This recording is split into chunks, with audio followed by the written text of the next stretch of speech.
안녕하세요. 호랑형님 박사 호랭입니다. 호랑형님에는 많은 범들이 등장하죠. 산군, 묵허, 묵해, 나주, 왕눈이, 도르바리 등등. 하지만 그 중에서도 굉장히 독특한 캐릭터를 가진 범이 하나 있습니다. 바로 일부에서 활약했던 왕태죠.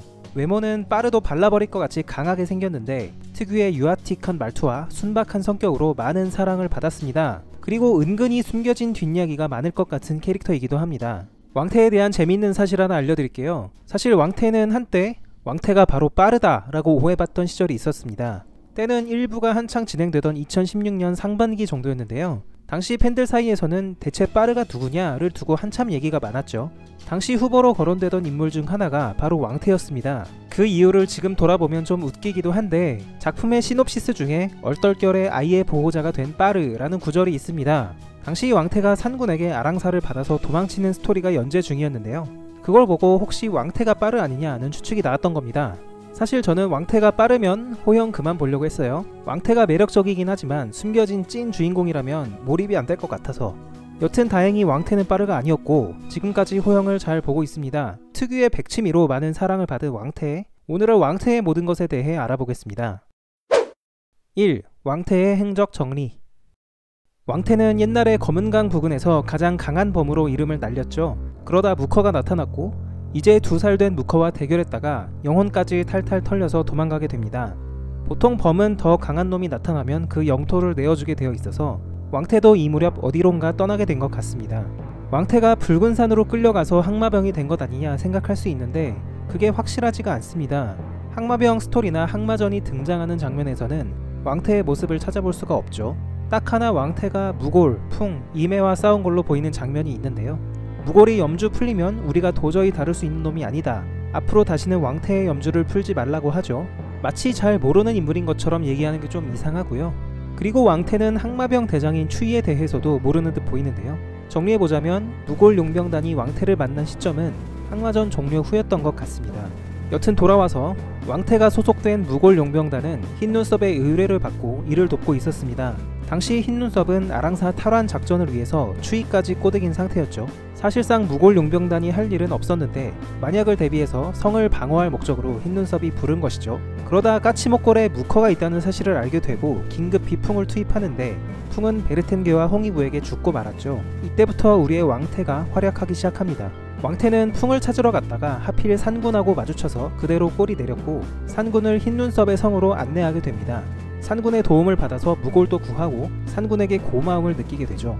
사실 무골 용병단은 산군에게 원한이 큰데 아이러니하게 산군 덕분에 목숨을 건지게 됐습니다. 최소한 왕태는 산군에게 고마움을 갚으려 했죠. 그러던 왕태에게 기회가 찾아옵니다. 산군이 추위의 불에 휩싸여서 고통스러워할 때 대신 아이들을 맡아주기로 한 거죠. 그때 일영애 씨가 나타났는데 왕태는 뭔가 직감한 듯 이렇게 말합니다. 효야, 내 염주를 끊어라. 안 그러면 다 죽는다. 자기가 염주를 끊으면 일영애 씨를 이길 수 있다는 자신감도 살짝 보였죠. 독자들이 왕태를 다시 본 대목이기도 합니다. 결국 염주는 풀지 못하고 열심히 도망쳤는데 일영애 씨가 쫓아오는 바람에 망태기를 놓치고 맙니다. 그리고는 낭떠러지로 떨어졌는데 그냥 조금 다쳤을 뿐이고 멀쩡히 살았죠. 피지컬이 상당히 강합니다. 그것이 왕태가 나온 마지막 장면이었고 이후 나오지 않고 있습니다. 2. 왕태는 엄청 강한 범이다. 전투력 분석. 이번에는 왕태가 어느 정도로 강한지 분석해 보겠습니다. 먼저 왕태가 대결했던 상대들을 돌아보죠. 첫 번째로 흰눈썹의 성에서 녹치와 잠깐 붙은 적이 있었는데요. 대결이라 할 것도 없이 그냥 한 대씩 치고 받은 게 다였습니다. 사실 그 다음에 벌어진 일에 더 주목하고 싶은데요. 흰눈썹이 싸움을 말리려고 바닥에 나무를 박살내서 그 파편을 날리죠. 왕태는 무골과 효를 지키기 위해 그 파편을 자기 등으로 다 막아냅니다. 뾰족한 나무 열댓 개가 몸에 박혔는데 별로 아파하지를 않습니다. 그만큼 근육이 두껍던가 가죽이 두껍던가 여튼 피지컬이 좋다는 얘기죠. 두 번째 대결 상대는 바랑이었습니다. 바랑은 푸른 늑대와 함께 다니는 큰 검은 늑대인데요. 녹치의 팔을 물어뜯어서 잘라버리기도 했죠. 바랑은 흰눈썹의 수인병 수십 명이 있는 것으로 혼자 개돌할 만큼 강합니다. 그런 바랑에 맞서서 왕태는 전혀 밀리지 않았죠. 바랑을 힘으로 밀어붙인 다음에 박치기를 날렸는데 순간 바랑이 띵 하며 충격을 받는 모습을 보입니다. 곧바로 바랑이 푸른 늑대 둘과 협공해서 팔과 다리를 물었는데 왕태는 피 한 방울 안 나죠. 푸른 늑대의 이빨은 웬만한 수인들은 그냥 썰려 나갈 정도로 강력하다는 걸 아실 겁니다. 그만큼 왕태의 피지컬이 강력하다는 것을 또 보여주신 거죠. 마지막으로 이령의 시와 싸웠습니다. 정확히 말하면 진짜 싸웠다기보다는 말싸움을 했는데 염주를 풀지 않고서는 본인이 진다고 인정합니다. 그런데 마치 염주만 풀면 이령의 시를 순삭시킬 수 있다는 듯이 말하죠. 여기서 염주를 푼 왕태의 진짜 강함은 어느 정도일까 궁금한데요. 그 단서를 함께 보시겠습니다. 무골 용병단이 염주 푼 왕태와 대적한 적이 있었는데 이 장면을 보면 임의 한 마리가 일단 죽었고 다른 한 마리는 부상을 입었습니다. 그리고 뭔가 거대한 괴물도 죽어있죠. 결정적으로 무골이 정신지배가 통하지 않는 놈이다 라고 합니다. 염주 없이는 우리가 다룰 수 있는 놈이 아니라고도 하죠. 왠지 왕태가 염주를 풀면 이령의 시를 이긴다고 했던 말이 허풍은 아닐 것 같습니다. 그렇다면 왕태의 전투력은 인간형일 때는 추호와 비슷하고 염주를 풀었을 때는 이령의 시를 상회한다고 볼 수 있겠습니다. 녹치 같은 물렁살은 왕태를 이기기 어려울 것 같고요. 녹치는 이미 추호에게 개박살난 전력도 있죠. 이 정도 전투력이라면 왕태도 세계관에서 상당한 강자죠. 사실 왕태는 무커 이전에 검은강에서 가장 강한 범이었다는 설정이 있어서 어쩌면 이 정도 수준은 당연한 것인지도 모릅니다. 3. 2부에서 보이는 왕태의 흔적. 왕태는 1부 이후로 나오지를 않고 있죠. 그런데 2부에서 자신의 흔적을 살짝 보여줍니다. 이 장면은 동복이가 병란도에 황혈을 맡기러 갔던 장면인데요. 이 문을 자세히 보시면 출입구 위쪽에 머리 모양으로 부서져 있는 게 보이죠. 높이로 보나 모양으로 보나 왕태가 드나들었던 흔적으로 보입니다. 무골 용병단의 거점이 병란도인 것으로 보이는데 무골이나 왕태도 왔다 갔다 하는 거죠. 왕태도 뭔가 할 일이 있는지 주기적으로 드나들면서 출입구를 부수고 있는 것 같습니다.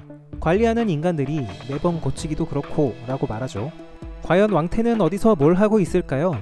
일부에서 본인 입으로 흰눈썹 죽일 거다라고 했는데 아직 흰눈썹은 멀쩡히 살아있죠. 어쩌면 흰눈썹을 죽이기 위해 기회를 엿보는 중일 수도 있고요.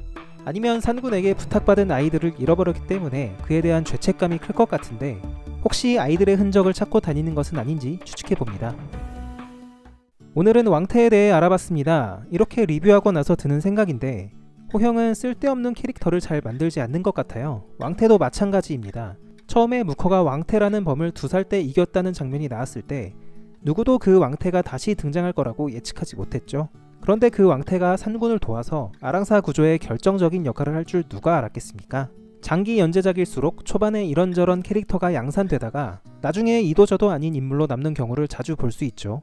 호랑형님은 캐릭터를 허투루 만들지 않는 만화라서 참 좋은 것 같습니다. 오늘 리뷰는 여기서 마무리하겠습니다. 호랭박사와 호랑형님 완결까지 함께할 분들은 지금 구독해주세요. 감사합니다.